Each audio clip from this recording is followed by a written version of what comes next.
Okay, we've should be rolling here. I want to take a look and just kind of find out, or just remind us of where we are in terms of the semester and what's going on.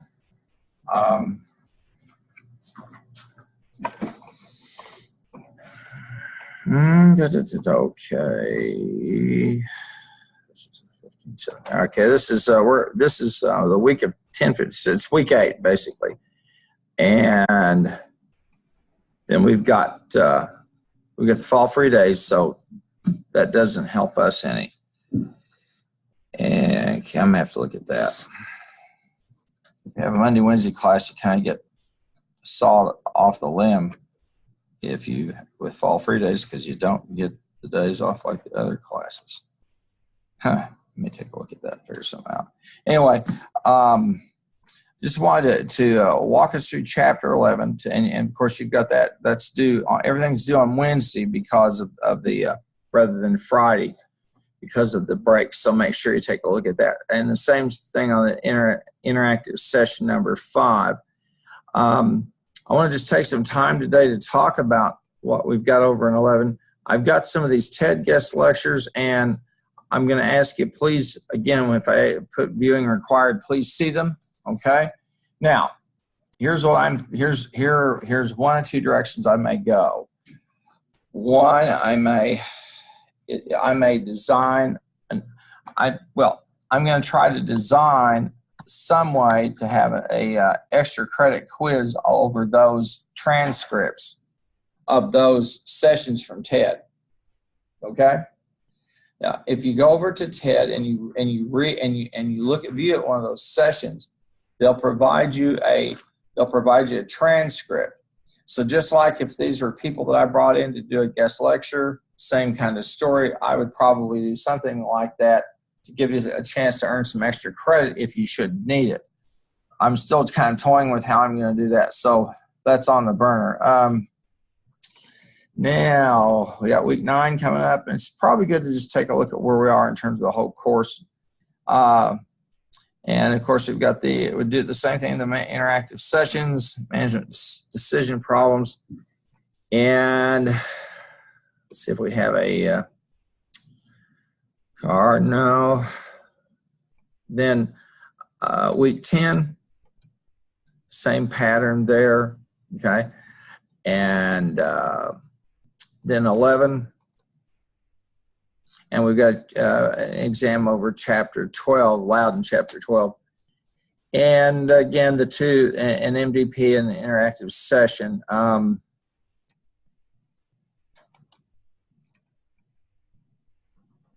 Same type of pattern on week 13.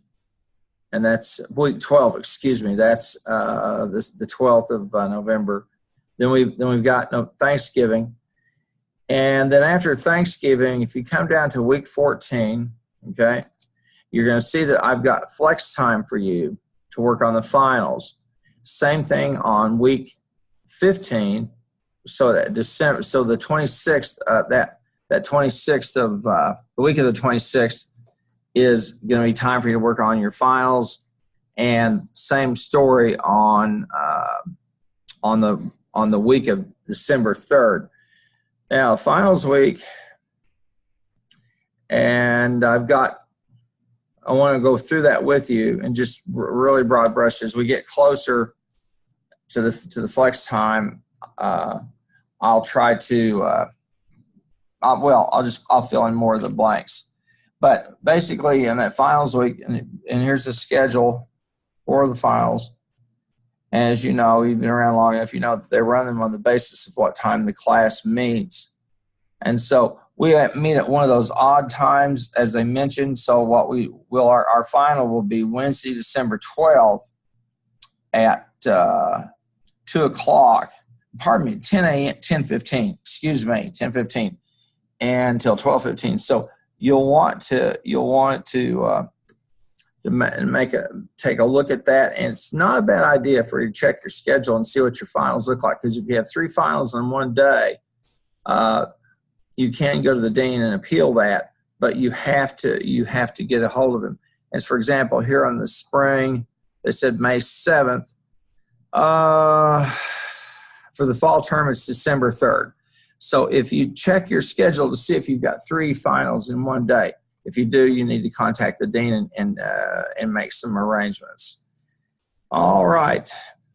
So I want to pull up over here and take a look at chapter. I think we're working with chapter 12 this week. Chapter 11, excuse me. And again, I want to take just a little bit of time and talk about the management decision problems and the interactive sessions.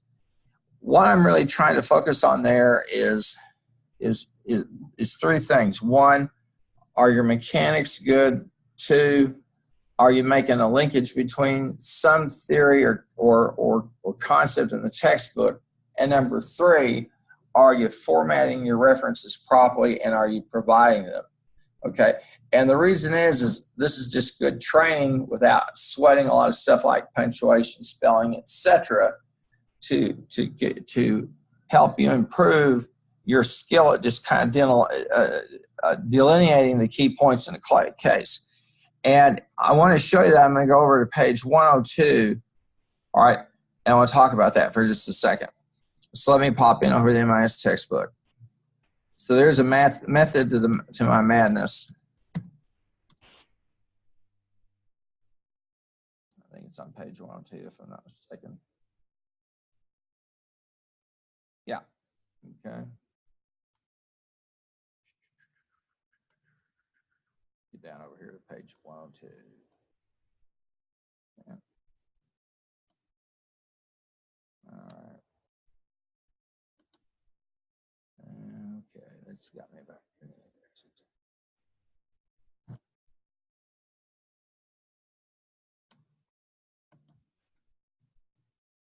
Okay. Now, let's take a look at this for just a minute and talk about what I'm after in terms of just the organizational stuff. If you take a look at this interactive session, you're going to see at the bottom of that a series of case study questions. Okay, you with me? Yes? No? Yes? Okay. Those are the headings I keep referring to in your scores. Those are provided to, a heading is intended to do one of 2 things. Direct a reader to a major portion of a written work, like all of you put references or sources cited or citations or bibliography. Those case study questions are really major points or parts of your response, okay? And so I really want that to come out so that it's clear you've focused in on each of those pieces and basically logically taken you from point A to point Z in the case. And if you look at the questions there, that's what the authors are trying to do, okay? Then obviously, when I ask you to use a couple of resources, and I keep seeing people using just a textbook, which is, you know, I'm looking over here, and I'll just show you right here.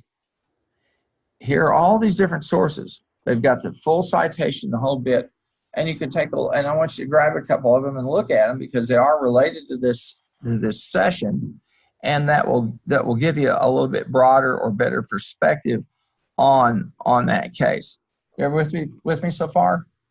I've shown you how to use the Word to format references, and it's in Microsoft Word. If you go into the references and you click it on that, and it will show you well, what it will do is it'll give you a dialog box, and you just put in the information, and then it produces a citation.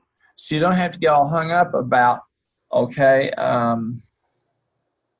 you know, do I have it formatted properly? Because it will format it for you properly. The one thing it will do, which will save your bacon, is this, is it'll provide you a way to work with electronic references. When you go out and you find something and you use a universal resource locator, there's a format for doing that. And I can't remember it and don't want to remember it. So what I do is when I have something like that, I simply go into Word and I put in the data that I have. And what it will do is it will end up stating, the title of the thing and whoever wrote it or sponsored it, etc. Okay. If there's a date, it'll have the date. If there's not a date, ND is fine because it indicates there's no date there. All right.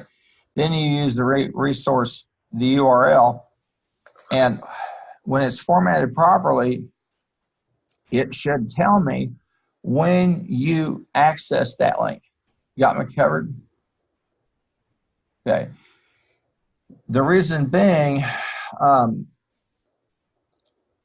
when I see that you accessed it, let's say you do a report out in the real world, and 5 years later I come back and I look, and if I see that you accessed it 5 years later, I'm not going to be surprised if I click it and it's a dead link or it's not a permalink. So that's some of the stuff just to clean up. The content of a lot of what you say is pretty good, okay? And it's going to get there. And and I do understand a lot of the concepts and things here in this course are a little bit out there. And the reason is because you haven't worked with IT systems at a macro level, okay? I've had a little bit of some familiarity with it. But again, I really have to scramble to take what I've got there to look at in terms of resources and try to say, okay, what does this look like in the real world? So I spend a lot of time, reading cases and trying to figure that out. This is the first course I've taught here since I've been here, when I did not actually do this for a living. Okay, I worked with IT all my life, one way or the other, but I've never handled the MIS function as a business function at all. Never have.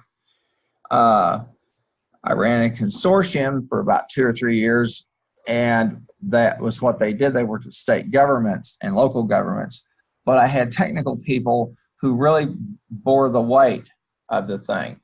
My job was basically more like a political kind of CEO job, working with the clients, which were, I don't know, about 24 state agencies and every county in that state that wanted to opt into the system. So I was just a lot of talking through stuff with people on hand holding and that type of thing.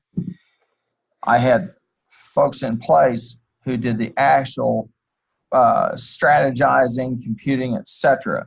So this textbook is a pretty good textbook on MIS, but frankly, it would be a lot. It's the best one we have out there, but it's some of this will not become apparent to you till down the road. And some of you may never encounter any of these kinds of issues. We just don't know, okay? And let me put it like this. As things get flatter and flatter, one of the key issues for a lot of companies is purchasing stuff, okay? I'm going to purchase all new computers, or we're going to buy everybody a new phone, or we're going to buy a new server, or we're going to add a server blade, etc. Those are the types of situations you're going to be in. You're most likely to be in. How you're going to use information systems as a weapon or a tool for strategy is a whole different critter. And it's because the technologies are changing so fast, we don't know. Okay? We just simply don't know. Now, I've been completely astounded. I've been on an editorial board for a McGraw-Hill book for, I don't know, I think it's McGraw-Hill, for about 10, 15 years. And social media, and they called it social media at the time, and it was all about MySpace, email, those kinds of things. Who would have known? Well, Twitter didn't exist. Facebook didn't exist. And so people were not able to have those conversations, and LinkedIn didn't exist. And these true social media that we have didn't exist. So there was no way to have much of a conversation about that. You couldn't, because it just didn't exist. It was more around e-commerce platforms, which are now kind of like, okay, we've got that done. Now we're on to how to use all these social media, and particularly the data they generate, okay? And they do. So it's it's kind of, in some, I hate to say this, but in some ways it's just a bit of a how would you describe it? Kind of like a moving target. This, in this case, this interactive session is a good one. Okay, and for example, they're talking about smart products. All right. Now, when people talk about smart products, typically they're talking about a product that has some type of computing device that reports into a server or monitors something, and that provides data that can be harvested and used. Okay, some of it, when they talk about smart technology, they're talking about technology that I can use to guide human action. For example, vehicles are probably the best example of this right now, because new vehicles, almost all of them come with driver safety warnings, like if you veer to the right, you'll get a bump on your tush. Left, same way. Some other models vehicle will there'll be a vibration in the steering wheel. Okay, so what? Well, the so what is pretty simple. That's data that's going to get sent back to the manufacturer of the vehicle. It's going to be sent back to insurance companies. And if you've heard me say it before, all of us will be paying rates tailored to our driving habits. So if we get in the habit of having a heavy foot, you'll be paying for it, because you're a higher risk. If you have a habit of rolling through stop signs, same story. Driving too fast, same story. Driving inattentively, same story. And you say, so what you're telling me is when I get in my car, it's really going to be watching me. Yes, it is. The simple reason is, vehicles as they increase in cost, insurers, they want to have somebody other than themselves to blame. So you may have an insurer who will say at a certain point, we'll cover you up to $35 or $40 or $50,000 worth of damages, and that's it. Okay, otherwise you're on your own. And they're going to try to get the general public to change the way they drive. And this is a slow process, but it's ongoing. So when you talk about smart data, it's also things like the difference between scanned goods and radio frequency IDs. I think in one of the cases from last week or sessions, we talked about that. A radio frequency ID is nothing more than a tag that's slapped on an item, and when it's in the proximity, and this is where we bring it in with what we call near field communication. When it's in proximity of a sensor, it picks that up. The ID says, "Hey, here's who I am," and also be embedded something like, "Here's the current retail price." So you'll walk through a store and you'll whip out your phone. You might even have to take your phone in your pocket. You just walk through and it'll compute everything. There will be no person to check you out. Or it will look like, probably what will happen at these big retailers, say like at Walmart, is there will probably be a couple of human beings, so they get that high-end touch. Then the folks who are the scanners stuck in that technology, and then the near-field communication technology. So when we talk about these smart companies, smart products, it changes everything, because everything becomes highly detailed in terms of a historic data, and everything becomes real time. Okay, so think about it like in this way. Let's say that you're an automobile manufacturer. Let's say you make food. You make cheese, and some bad stuff goes out the door. Okay, and you have somebody that falls ill. You may have a week, two, maybe a 3-week kind of drag before all the other 250 people that are going to get sick and die eat the stuff, before the word gets out. So if you have those products, and and they monitor and what it's supposed to be, and it's not what it is. It's easy to pinpoint the stuff and go pick it up. There was none of you were even born at this time, but one of the very first kind of mass terrorizing attacks is what I would call them, was the Tylenol killer. And what the Tylenol killer, you may have heard about him, seen something on TV, read about in history books, whatever. The Tylenol killer went into the pharmacies all through the Midwest, Chicago, Cleveland, where else did they go to? Detroit, and would take basically capsules of poison and then mark them like the Tylenol. And if you take medicine, even a headache medicine, you look, you're going to see a marking on it. And people took them and they got sick. A lot of people started dying. And this is, the reason is that when the pills were sold, there was not when you open a pack, you're used to seeing one of those gray, little plastic things. Those got stuck on there because of that individual, to make sure. And people will tell you, if you go to the store and you buy something and it labels and it's not covered, put it back. Someone's been in there and messed with it. So again, that type of technology that can track technology has the ability to track those things, or the food at particular restaurants, bad, whatever, making people ill is going to be one of the pieces of it. So a lot of things will be in real time, as will things like stock market data. Companies, by the time you're my age, they'll be filing a weekly report, not an annual report, and it's all going to be there. The data will be out there, and you'll be trading on real-time data.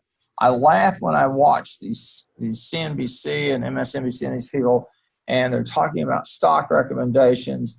And the thing that's so funny to me is that the data that's in the market, okay, in terms of price valuation, is at least 3 to 6 months old. So you're already making a trading decision on old data. You might as well go back in and look at the intraday trading, or you might as well really just go back and look at the fundamentals of the company to see if they look good or not, because we're trading on yesterday's information. Well, so this is a good case, and again, they've got they talk about Nike, Under Armour. A whole lot of people are getting into that game. So that's the type of thing that I want to see you go back into the chapter and tie it into some theory or some concept, or best of all, and this is over in, I can't go back over here for a second, tie us back into that paradigm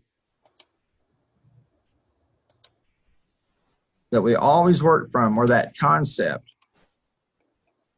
And this is the thing where they walk you through the shopping. And here it is. You see these every single chapter, and there's a reason, because it's a template. It's a problem-solving process for using IT and developing a management information system. You got it? Yeah? Yeah. Trying to work through some of the practicalities of it is different. Where it really becomes an art form is taking those different systems and seeing as a whole what they're telling you and what you're seeing. And here we see that they just walk you through that template. And that's just a very powerful tool for you to get your thoughts wrapped around.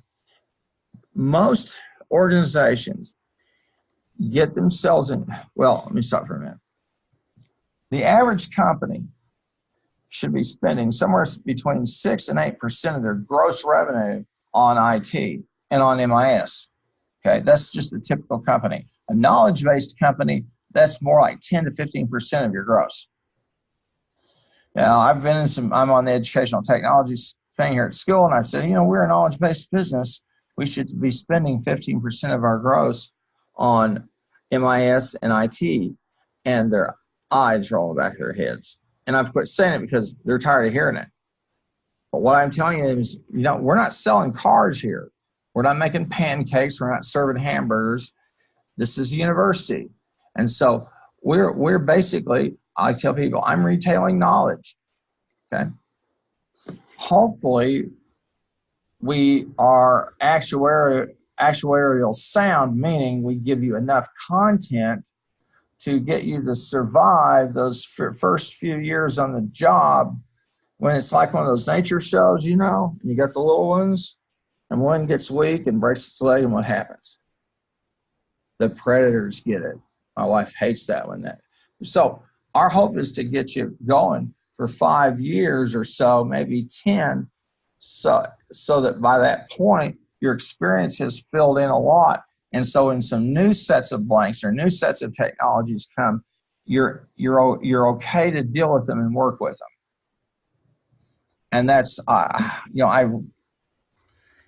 the course is intended to give you a piece of that too. And I really try to emphasize that so that you can leave here pretty confident that when some new technology comes about or some technology is adapted in a way that we never expected, it's not a surprise.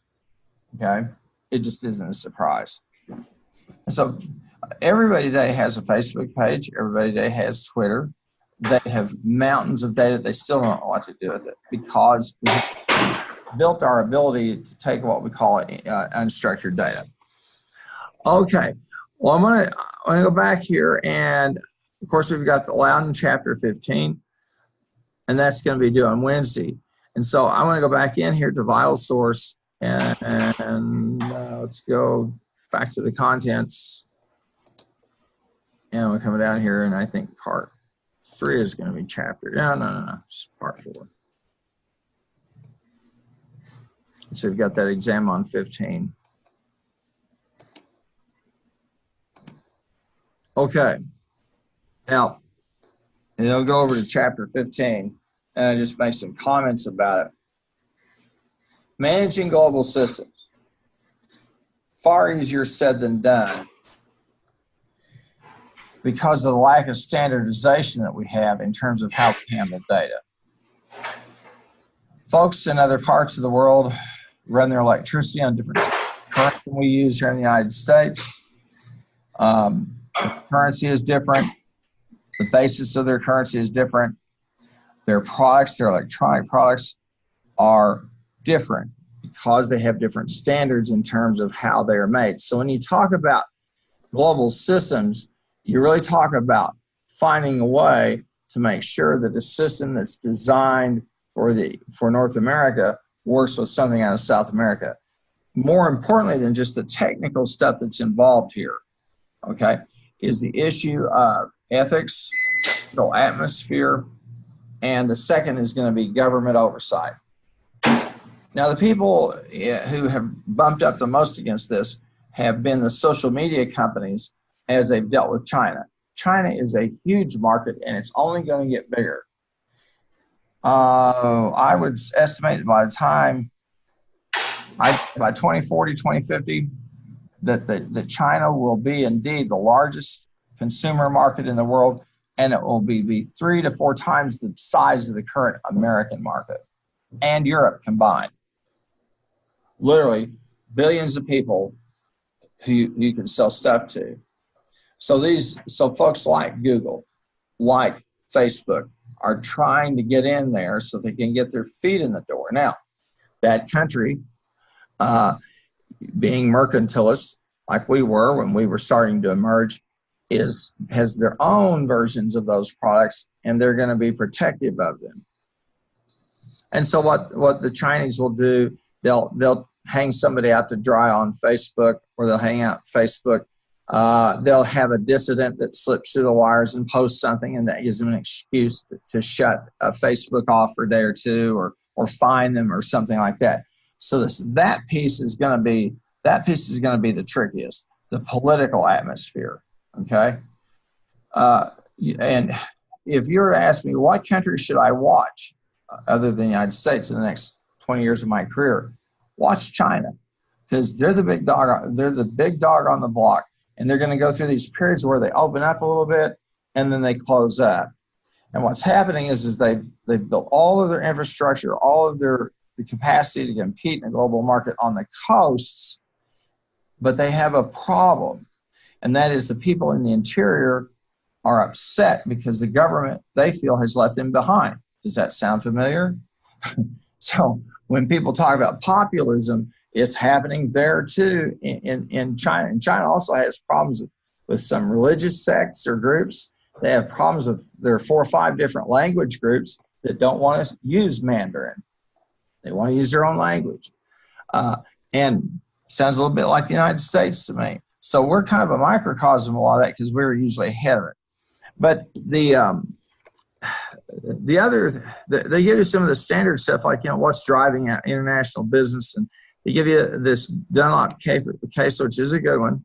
Okay. And here's the old familiar flow chart. And talking about designing a global strategy. How are we going to do that? And redesign the business processes and deploy CRM software. Now, the business processes, I can talk with some authority on this. In Europe, their approach to quality control is driven by how did you make it, okay? Because the European philosophy says if you make a product the right way, you'll get the right product, okay? The United States, our focus tends to be more, and the Japanese, our focus tends to be more on, does it work? Crosby is one of those people who said, he used the term fitness for use. I did some work for the Duran Institute, Duran was one of the gurus of quality. And how they worked was they came in, and if you wanted to buy his program, you gave him $250,000 in a non-refundable deposit. Every executive in the company, all of the management, including executives, went to a 3-week school at the very minimum to learn Duran and how it works. So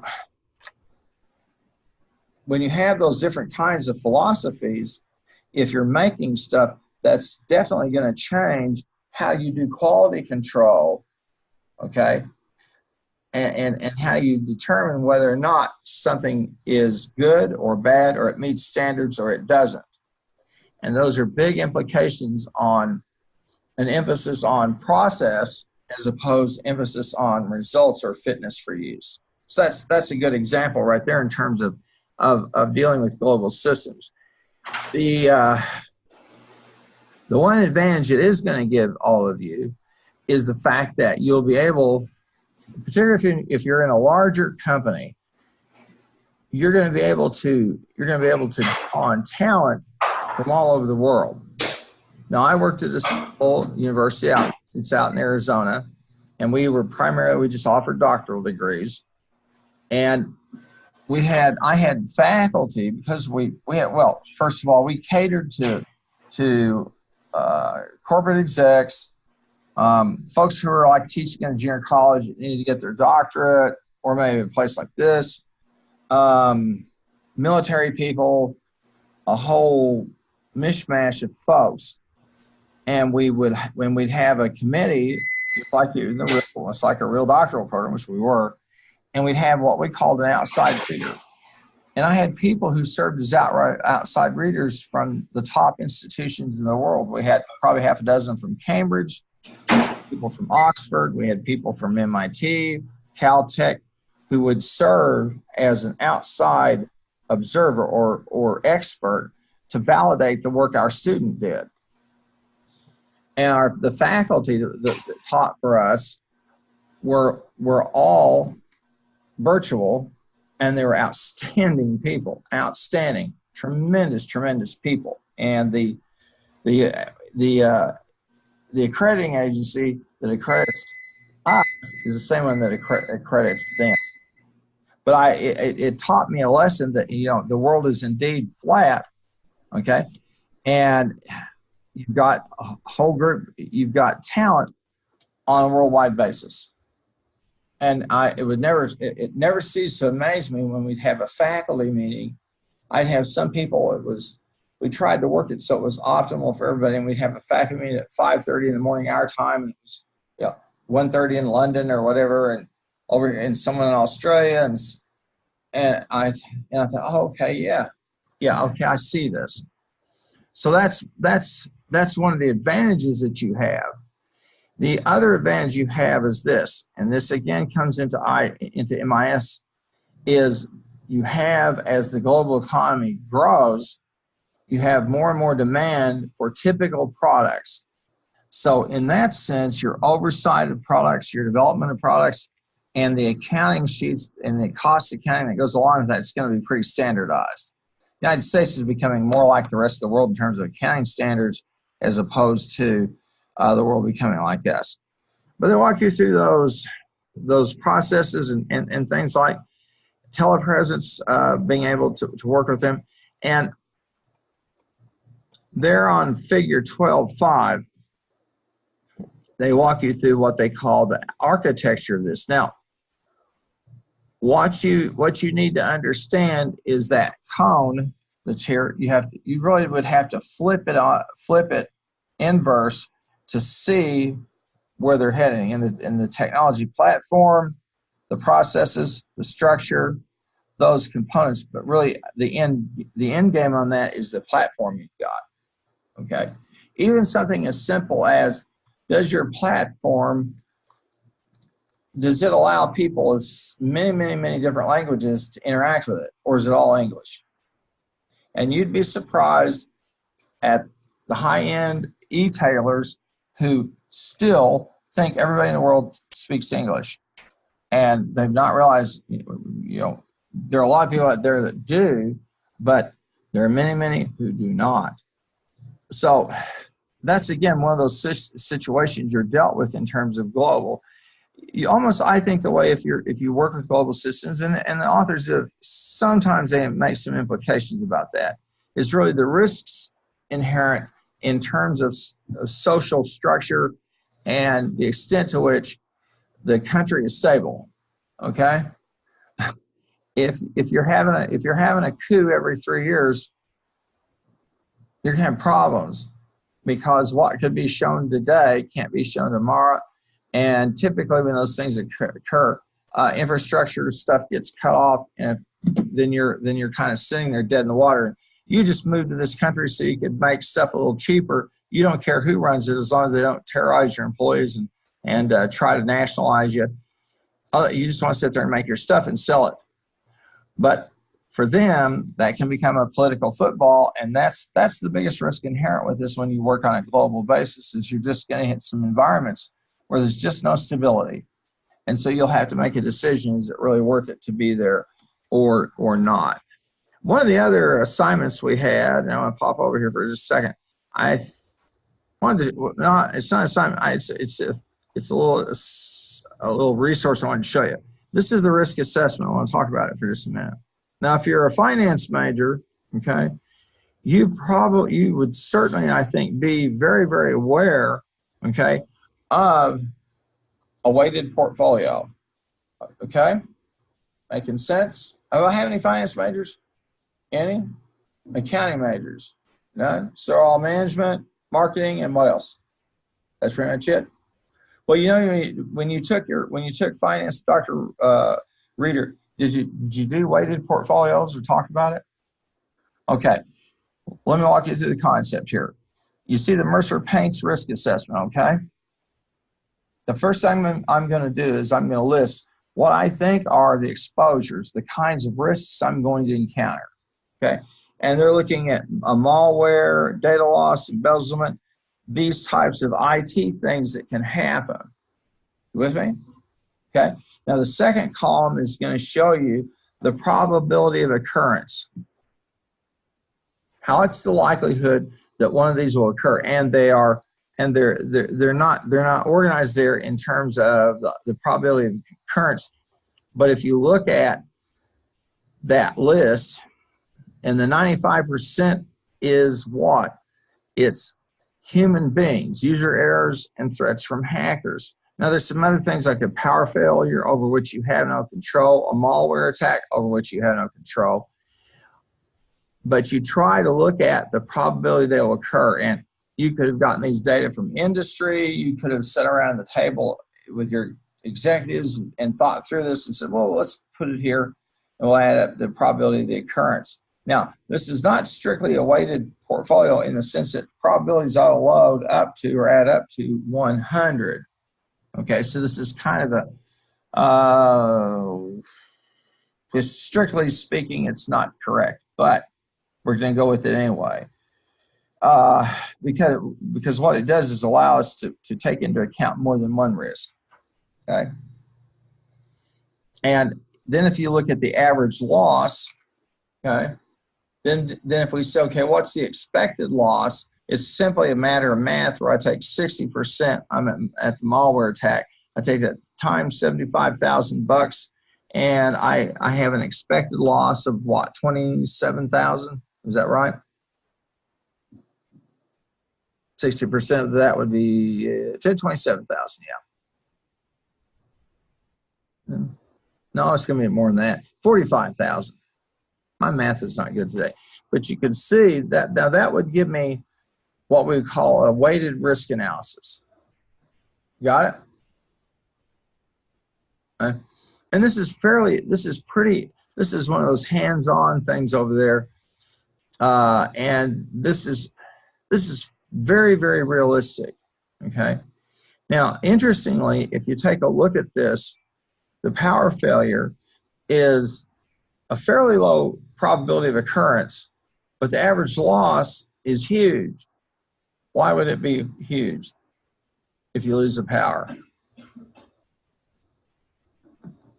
What do you think? What happens if the power goes out?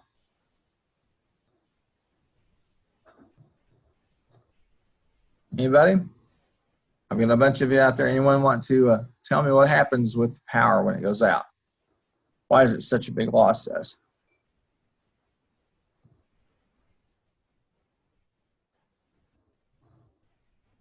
Please. Why is it such a big amount of money, power loss?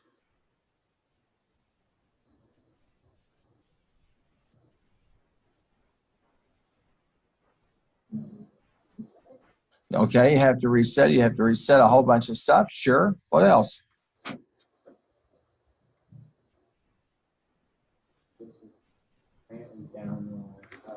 Your plant is down while the power is up. Absolutely. And you may have to completely restart it. That's another one. Anything else? What if I manufacture food? Is this a problem if it goes out? Why? Food goes bad. Exactly.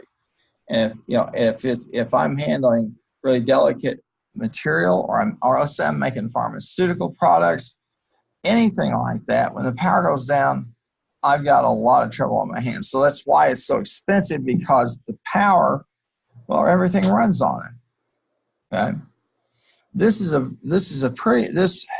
risk assessment for Mercer paints. Looks a lot like what you'd see out in business. And one of these days, you may be asked, maybe be part of a committee or a team, and you might be asked to go out and do this, and to come back with some figures that tell us, okay, well, how close are we in terms of things like embezzlement? Those things can happen in a lot of different ways. So this is a nice tool to kind of get you thinking about, okay, why do I have to have some type of security, and what type of security would I have there? Let's talk about the power failure. If I don't want that to happen, what do I do? What would I purchase? I would back it. Absolutely. I'd get a backup generator. It's interesting. It's been past maybe 5-10 years. I see more and more ads on the television with people saying they show the power goes out, and mom and kids are scared, and spooks in the house and spiders crawling over everybody because the lights are out. You can buy those. You can go to Home Depot and buy a generator. They'll keep you up and running, depending on the size of your house. 10, 12 hours. Time and effort. And I had a neighbor who had 2 of those things, and when the power get knocked out, one would start. And when we went through the tornado back in 2013, he ran both generators till they ran down, and by then they had the power back on. But if he hadn't, he would have lost all the food he had, everything in the house. It would have been hot and uncomfortable, etc. So when you have something like that, it's catastrophic. So you want to have a backup. Okay. Another would be, and if you look here at the data loss. Okay. Now I'm not privy to where it is, but the school has its IT operations here, servers, etc. But they have 2 to 3 other mirror sites or safeguard sites in the event something happens here. Okay. So that if the system's down, you're back up within a matter of minutes, maybe hours. And that one of the reasons everyone is going to the cloud is that's a lot easier to duplicate a cloud system or virtual system than it is to go back in and fix everything and have physical backups. Well, the chapter, it's got some interesting stuff, and they walk you through some of those challenges and drivers and challenges. And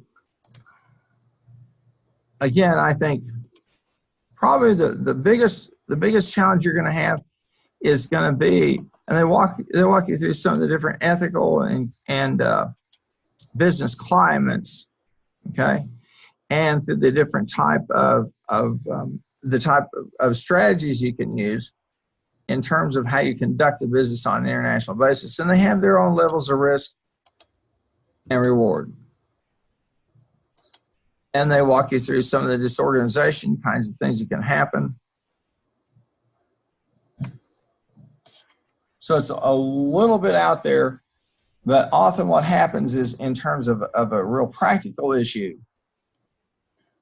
something is embedded in it. You'll get a real practical problem like our machines can't talk to each other. We own Dells, don't we? Yes, but because of the requirements in this country, your Dell doesn't work like mine. And they're typically safety or security kinds of things, or simply just the ways, patterns in which they make stuff or manufacture things. When you and I put on clothes and it says made in Costa Rica, you can be very well assured that while it was made in Costa Rica, it was made in a plant that looks a whole lot like what would be running somewhere in Illinois or Ohio, because they're going to hold to that standard. If you're buying from direct suppliers there, that's going to be a different ballpark and a whole different question, in terms of them supplying you. Now, a lot of this, and I don't think I'm telling you anything that's a big surprise, is just simply common sense. Things like they have this one here, urging users to support the global system. If everybody in your company uses what browser everybody uses in that country, no, that's probably not going to be good for you. Or the way that privacy is handled. I think privacy is the biggest one. That's the biggest one, that because so many just about everybody has a whole different view of how privacy and data ownership should be handled versus us. We're kind of like the Wild West in a lot of ways. That won't remain for a while. Now,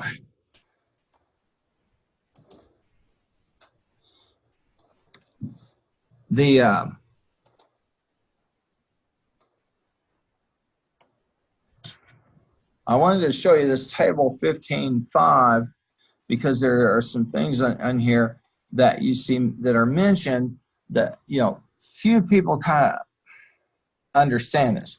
For example, costs and tariffs. You say, how could they possibly impose a tariff on my goods when they're sold? Well, just like states can opt now to add sales tax to stuff you buy at Amazon or online, most countries say we have a tariff.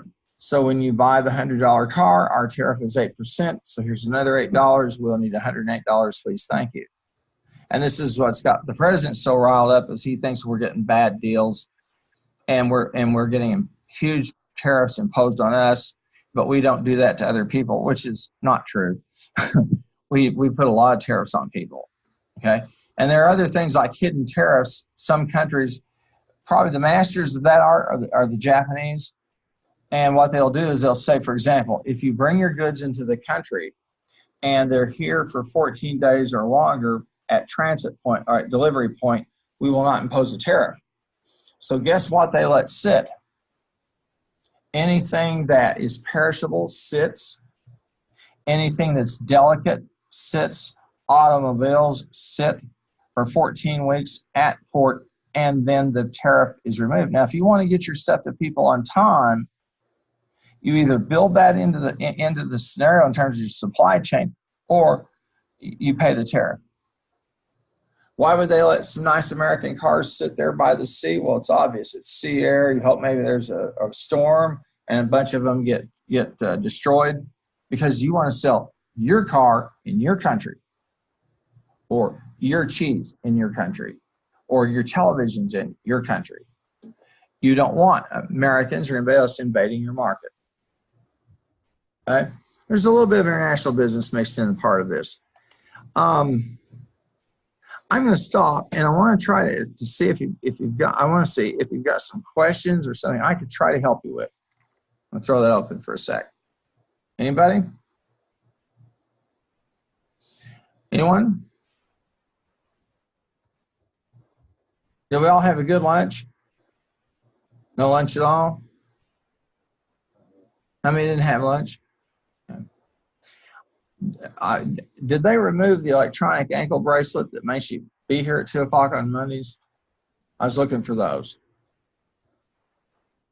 So I'm looking around and I think, sorry, you guys have all gone to the big house. I'm here for primes. I hang my head and cry. I shot a man in Reno, just watch him die. Who is that? Johnny Cash, that's right. See, what other professor in this building would give you some Johnny Cash lines? Okay? So I admit it. I don't have a bow tie. I wouldn't. I don't have shoes with tassels. I wouldn't. I don't wear Argyle socks. These are my old lady compression hose I borrowed from my wife. That's not true. They're socks. But you get old Johnny Cash. So you get your entertainment dollar goes farther with me than it does other places. So you'll have an exam of that. Anything I could try to answer for you. So I'm at that stage where I'm wondering. We got a lot of you here. How about all of you out there in login land? We got a bunch of you, I'm sure. Questions? Hey, is it okay if we log in? Yes. In fact, the only way you're going to see what I'm doing here is if you are logged in. But that's what I'm saying. Do we have to come? Yes. Yeah. The ground-based days are mandatory. Obviously, there are going to be people who are just going to ignore that, and I'll just deal with those folks. I know who they are. The system tracks all that stuff. But yeah, and because somehow magically only Apple works on this, you got to be logged in, and then you got to be over in the see the screencast. Gotcha. So I'm having a webinar with people who are less than 20 feet from me. I have made history.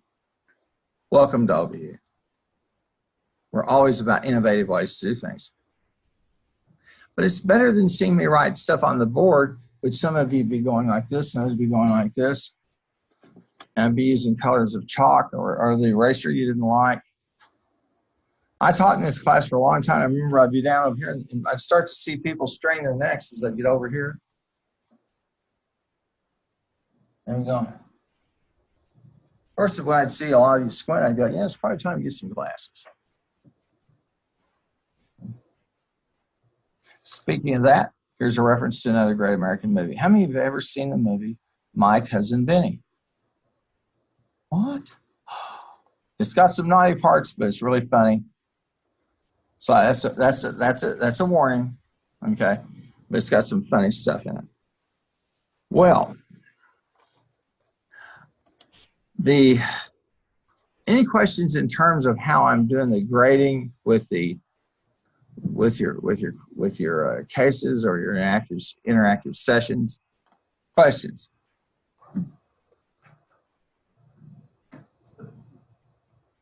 None?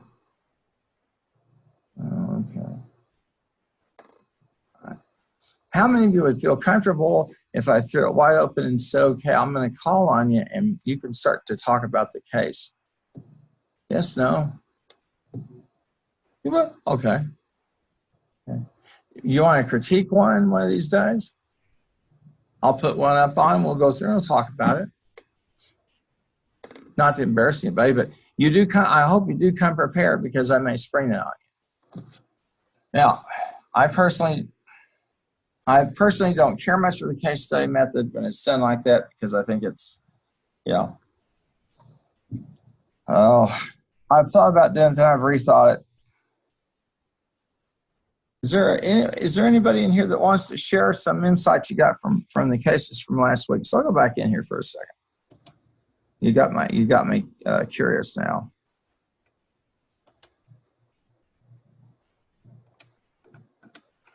You're going, oh, I should have shut my mouth. Why did I shut my mouth? All right.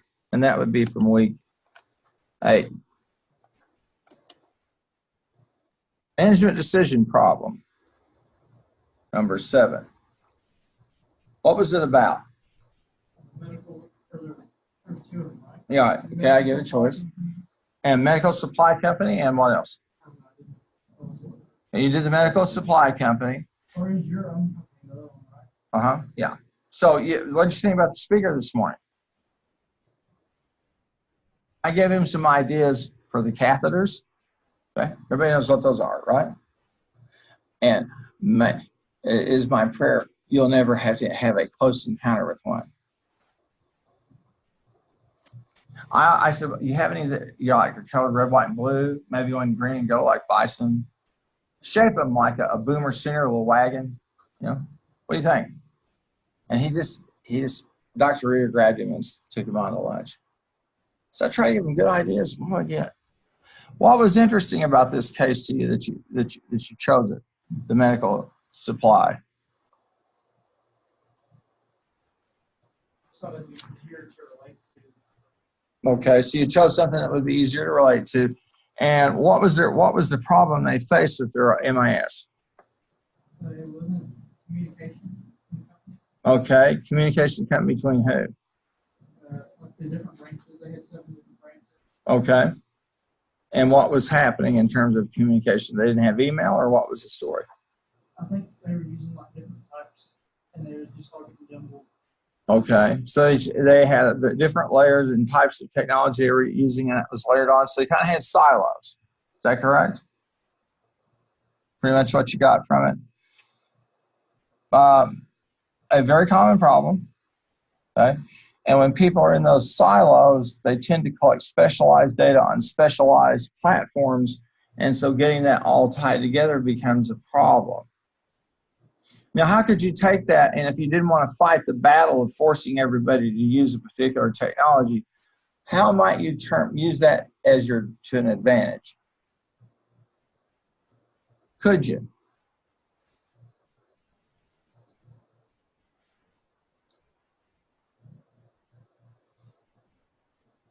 You think it'd be easy to go to each of those branches and say, here's what you'll use by X date?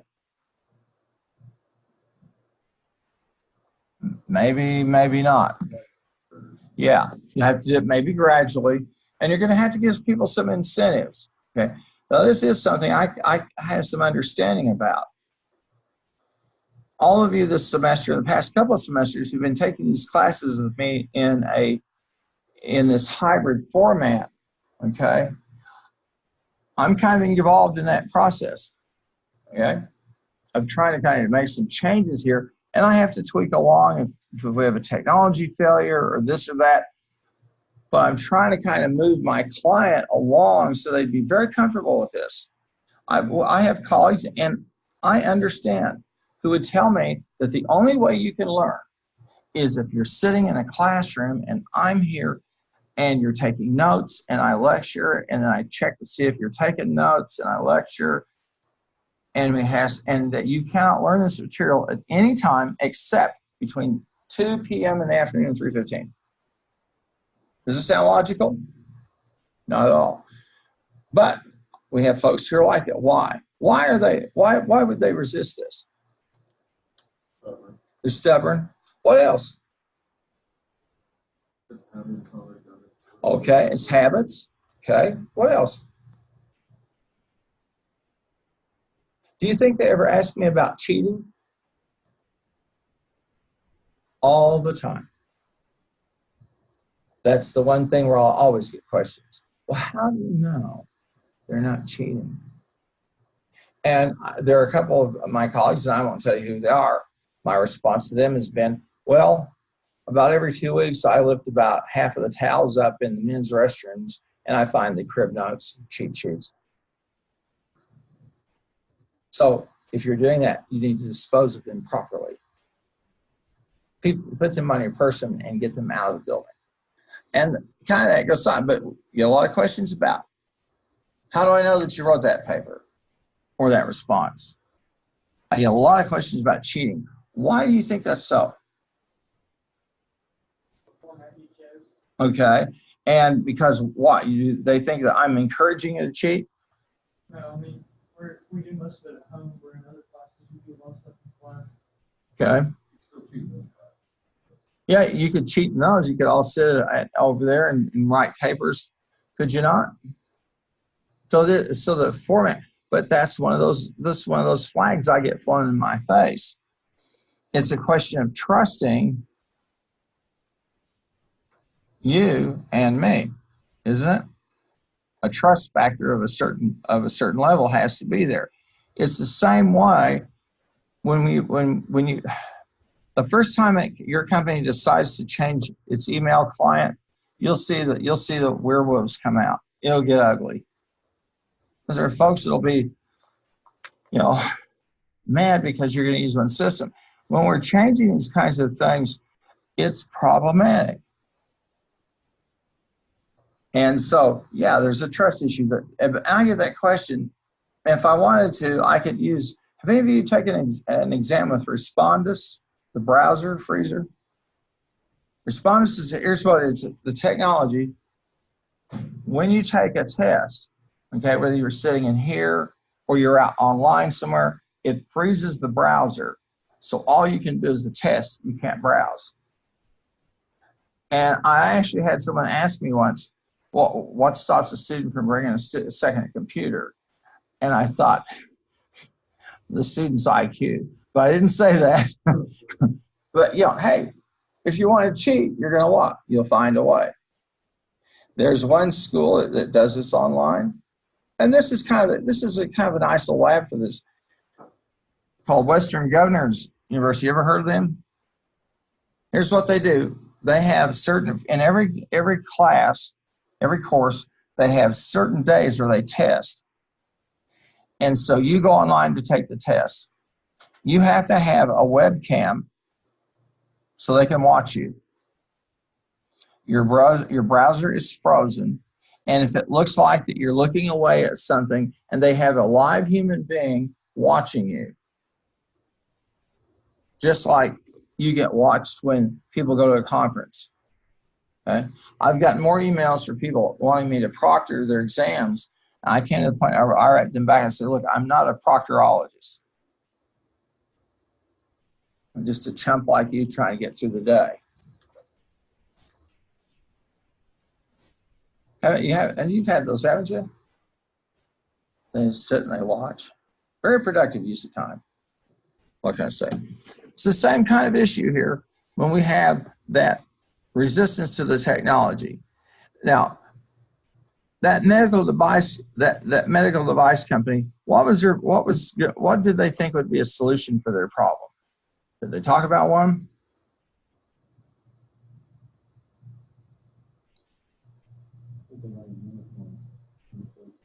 They want to have uniform communication. So did they mention when they were going to implement it or how?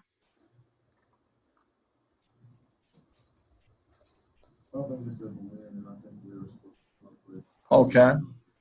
Okay. And what did you think was the best way to go about it?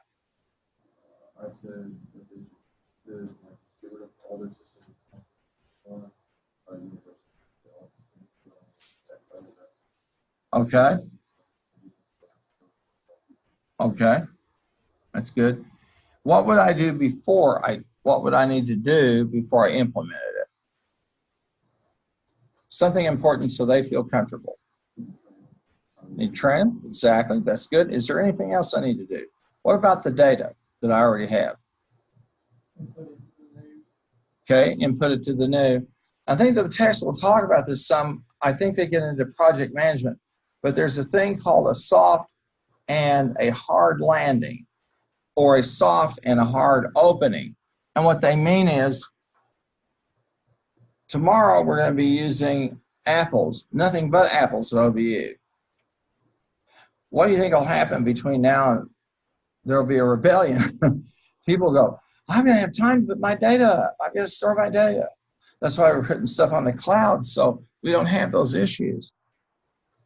And we don't have one department that says, look, I'm going to lose all this data if you don't let me have time to store it. So data, archiving things is an important issue to people. How many of you went to the forum this morning? Okay, and did you think a pretty good speaker? Yeah. One of the things he did, now this is, interestingly, I think he said it, this is a high-tech company, right? Because they sell these surgical supplies and instruments. They're a high-tech firm. And how did they go about growing? What did he mention? Okay, they bought other companies. Why didn't they just make the stuff themselves?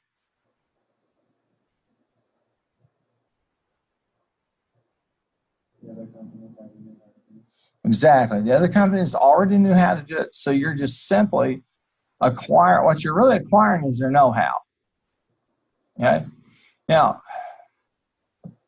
if you take Google particularly, or Facebook, if you were trying to kind of say, okay, where are these people headed? The New York Times has an excellent section. It's called the deal maker, and what they do is they track. Oh, it's over in the business section, and they track purchases, mergers, and acquisitions of major companies. And I like it because if I see that I see that some AT&T is buying up this company, I'm going, oh, they're interested in that. And you can see what a firm's you can see a firm's strategy a lot of times by what they're buying up. Now, why would some of these tech companies be interested in buying some of these autonomous vehicle firms or people that make some of the components for them?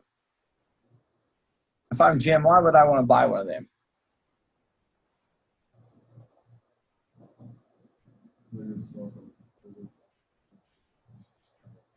Yeah, you'll probably save yourself a few billion by just buying the stuff as it's developed, and away you go.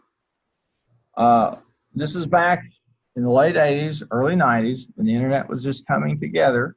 But I and a friend of mine, we called ourselves domain arbitrage services.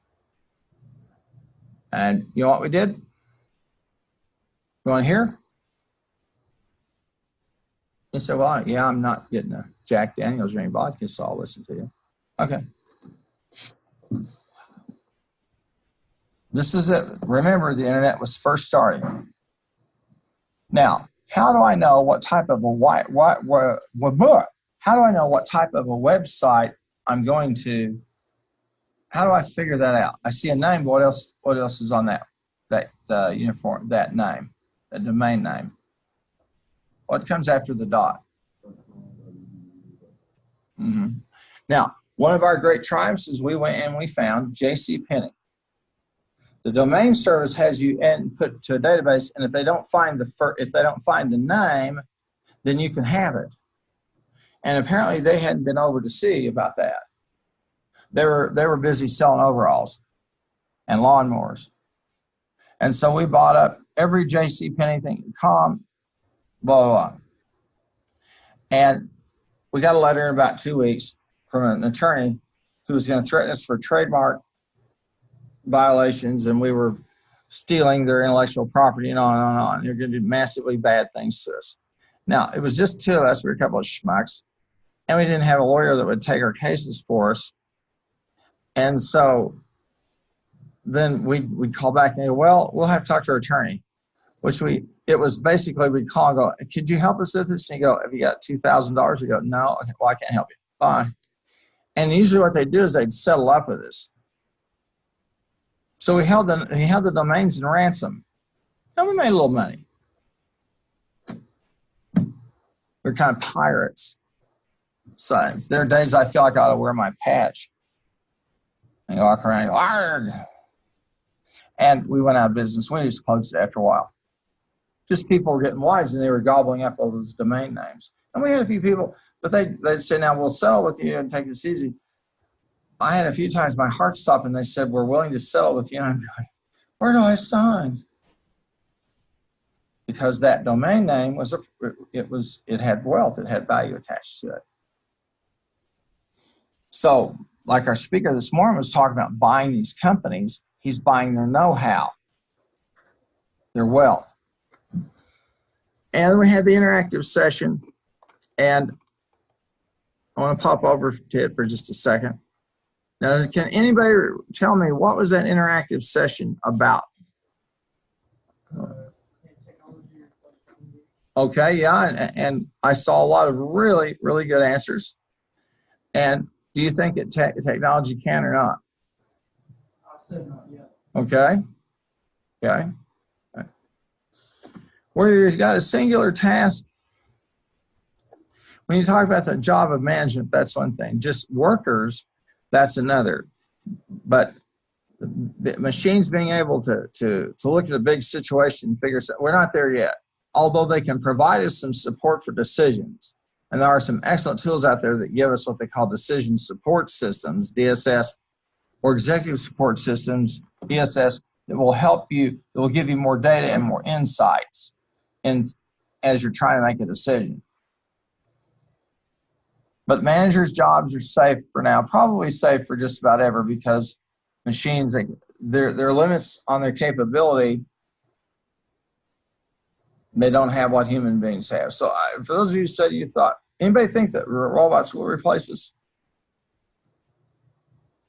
Let me tell you, and we'll close off, and I appreciate it. Those of you who are here and out there in Managed Participants Lounge, I've seen two things that make me fearful about my job. Well, three. One, I listened to one of my lectures and I thought, oh, they hired me? Number two is an automatic essay grader. There's a company out there, I won't tell you who they are, but I was very fortunate to have them invite me to look at it and see how it performed. And I had college level papers. So we took the paper and we put it into that template, and it had a template with a rubric, etc. And the thing got graded in about 5 seconds. Now, I haven't run across the street to tell them that we could probably get us down to about 5 faculty and have 50,000 students. I won't do that. And I hope they don't listen. But when I put that thing, it was amazing. It caught every spelling error. It posed some questions back to the student. It found format errors in APA. And it gave it and it assigned a grade. Now, what was really uncanny was there were 5 of us that had the same paper, okay? And independently, we assigned a grade. This is for a graduate level paper, so there was a lot of expectations in terms of what we were after. And we were all within about 10 points of each other.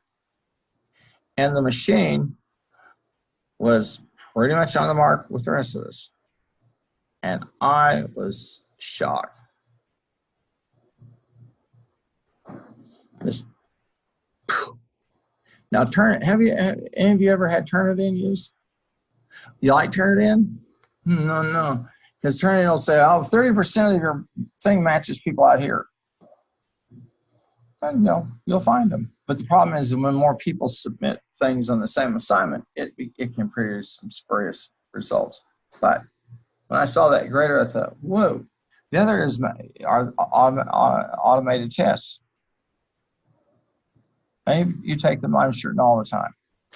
Well, thank you for your time, your input, and please be safe over fall free days. And as you know, as I usually tell you, make sure if you get tired, okay, and you're sleepy, what are you supposed